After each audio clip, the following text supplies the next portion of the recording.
ఒక్కడిని ఎదుర్కోలేక ఇంతమంది కోడి కట్టుకొని వచ్చి ఏంటి అసలు ఈ ఆలోచనలతో ఏం చేయగలుగుతారు వాళ్ళు ఎంతమంది ఏం చేయగలుగుతారమ్మా? చంద్రబాబు నాయుడు గారు పెట్టింది ఏ ఒక్క పథకమైన జనాలు గుర్తుపెట్టుకునేది లేదు. జగన్మోహన్ రెడ్డి గారు చెప్పిన మాట నిలబెట్టుకునే మనిషి, మాట ఇస్తే మడం తప్పడు ఆయన. ప్రజల కష్టాలు తెలియ వాళ్ళకి కష్టాలు తెలిసినోడు ఒక జగన్మోహన్ రెడ్డి గారు. ప్రజలను మన్ననలు పొందేది జగన్మోహన్ రెడ్డి గారు. వాళ్ళ ఆపదలు ఆదుకునేది జగన్మోహన్ రెడ్డి గారు.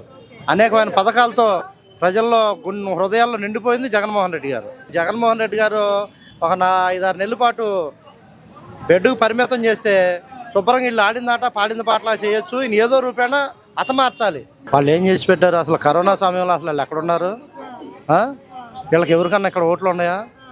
ఎవరికన్నా ఓట్లు ఉన్నాయా? పవన్ కళ్యాణ్ కానీ చంద్రబాబు నాయుడు కానీ పురంధరేశ్వరకు కానీ ఎక్కడ ఓట్లు ఉన్నాయి వాళ్ళకి?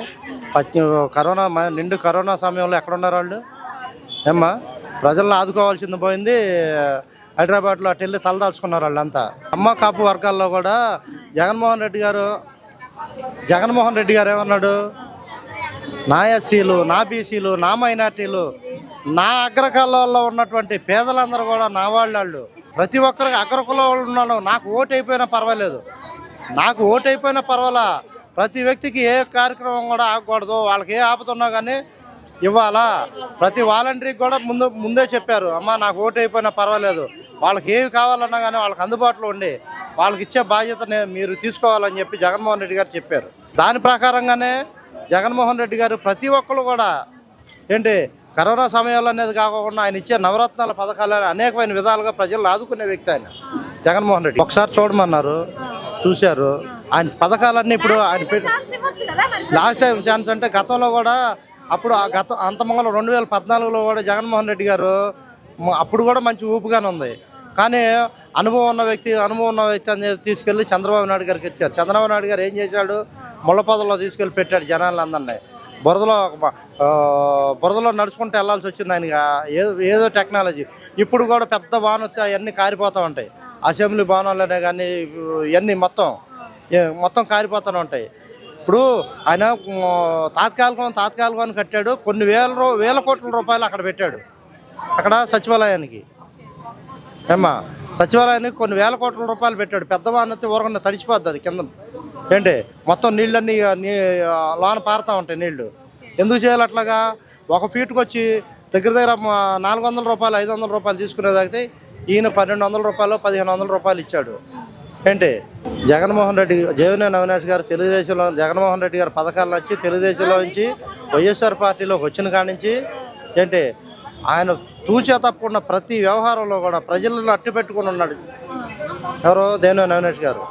ఏంటి ప్రజల్లో కూడా ప్రతి విషయాల్లో కూడా ప్రజలు ఏ కార్యక్రమం ఉన్నా కానీ నేనున్నానంటూ ముందడుగు వేస్తూ తూర్పు నియోజకవర్గంలో అనేకమైన విధాలుగా ప్రజలతో కలిసికట్టుగా నడుచుకుంటూ ఇప్పుడు కూడా ఆయన జగన్మోహన్ రెడ్డి గారు చేసిన పథకాలన్నీ ప్రతి గడప తీసుకెళ్తారు. అవును, పార్టీలో నిలకడే ఉందమ్మా. ఆయన చేసిన పథకాలు నచ్చలేదు. కాబట్టి నాకు జగన్ గారు చేసిన పథకాలు అనేకమైన విధాలుగా ప్రజల్లోకి చొచ్చుకుపోతున్నాయి. పథకాలన్నీ చంద్రబాబు నాయుడు గారు పెట్టింది ఏ ఒక్క పథకమైన జనాలు గుర్తుపెట్టుకునేది లేదు. జగన్మోహన్ రెడ్డి గారు పెట్టిన పథకాలు నవరత్నాలే కానీ అనేకమైన విధాలుగా పథకాలన్నీ జనాల హృదయంలోకి వెళ్ళిపోయినాయి. ఆ పథకాలు నచ్చి నేను పార్టీలోకి వచ్చాను. ఏంటి జగన్మోహన్ రెడ్డి గారు తప్పితే ఇంకో వేరే పార్టీకి నేను వెళ్ళను అని చెప్పి శపథం చేసి వచ్చాడు. ఈ పార్టీలోనే ఆయన రేపు ఎమ్మెల్యే గెలవబోతున్నాడు.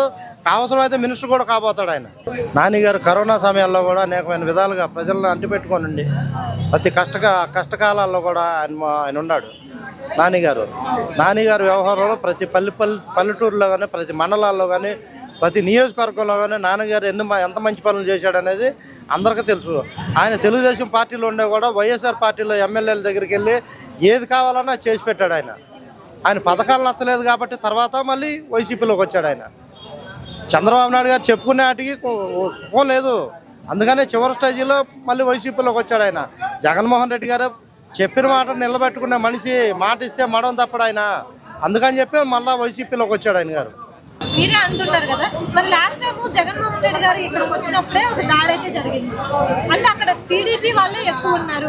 దాడి జరగడానికి కూడా ఏంటి కారణం? ఉదాహరణ జగన్మోహన్ రెడ్డి గారు ఒక 5-6 నెలల పాటు బెడ్కు పరిమితం చేస్తే శుభ్రంగా వీళ్ళు ఆడిందాట పాడింది పాటలా చేయొచ్చు, ఈయన ఏదో రూపేణ హతమార్చాలి, జగన్మోహన్ రెడ్డి గారిని ఏదో రూపేణ హతమార్చాలన్న ఆలోచనతో ఏంటి ఆయన్ని దెబ్బతీయటం జరిగింది. కానీ దేవుడు అనేవాడు గొప్పవాడు, ఎప్పుడు ప్రజలను నమ్ముతాడు, దేవుడు నమ్ముతాడు. ముందు జగన్మోహన్ రెడ్డి గారు దేవుడు అనేవాడు గొప్పవాడు. ఏ కాస్త కొద్ది కిందకు తగిలినా కన్ను చెదిరిపోయేది, ఇంకొద్దికి తిడి తగిలినా కానీ నవరకాంత తగిలినా కానీ మనిషి అప్పటికప్పుడే స్పాట్లు అయిపోవాలి. లెక్క అయితే దేవుడు అనేవాడు గొప్పవాడు కాబట్టి ఏదో చిన్నదాంతో పోయింది. అది పక్కన ఎల్లంపల్లి గారు ఉన్నాడు, ఆయనకి కంటికి తగిలింది, ఆయనకి కళ్ళు పోతే ఏమైనా ఉందమ్మా? ఏమన్నా ఉందా? అసలు వీళ్ళకి అసలు ఆలోచన ఉందా? వాళ్ళకి అసలు ఒక్కడిని ఎదుర్కోలేక ఇంతమంది కోడి కట్టుకొని వచ్చి ఏంటి అసలు ఈ ఆలోచన వెళ్తే ఏం చేయగలుగుతారు వాళ్ళు ఎంతమంది ఏం చేయగలుగుతారమ్మా? ప్రజల మద్దతు జగన్మోహన్ రెడ్డి గారికి ఉంది. వీళ్ళు ఎంతమంది గుంపులు వచ్చినా కానీ పర్వాలా. ఏంటి ఇన్నాళ్ళు షర్మిల గారు, ఇప్పుడు షర్మిల గారి గురించి చెప్తున్నా. షర్మిల గారు మొన్నటిదాకా ఏమంది? తెలంగాణలో పుట్టా, తెలంగాణలో చేశా, నేను ఇక్కడ ఈస్తాను, నేను ఇక్కడ చేస్తాను, మిమ్మల్ని కాపాడుకుంటాను అని అంది. మరి అక్కడ ఎందుకు దేని తరపున కూడా ఒక ఎమ్మెల్యేకి కానీ ఎంపీకి కానీ ఎందుకు పోటీ చేయలేకపోయిందామా? ఎందుకు పోటీ చేయలేకపోయింది? చేత కాక బాణాన్ని అంటే కొన్ని సమస్యల మూలాన వీళ్ళందరూ గుంపులు కట్టారు కదా యదవులు చెప్పిన మాటలని ఆమె కూడా జోరీగలా చెవుల్లో జోరీగలాగా ఉంటే ఏంటి, అమ్మో జగన్ కూడా నా విషయంలో తప్పు చేశాడేమో అన్న ఆలోచనతో ఆమె మైండ్కి వెళ్ళిపోయింది. మైండ్ మార్చేశారు ఆమె మైండ్ కూడా. ఇదే గుర్తుపెట్టుకోండి, ఇంకో 2-3 నెలల్లో షర్మిల గారు అన్నయ్య తప్పు అయిపోయింది, వీళ్ళు చెప్పుడు మాటలేనే నేను అట్లా అయిపోయాను అని చెప్పి రాకపోతే మీరు చూస్తుండండి.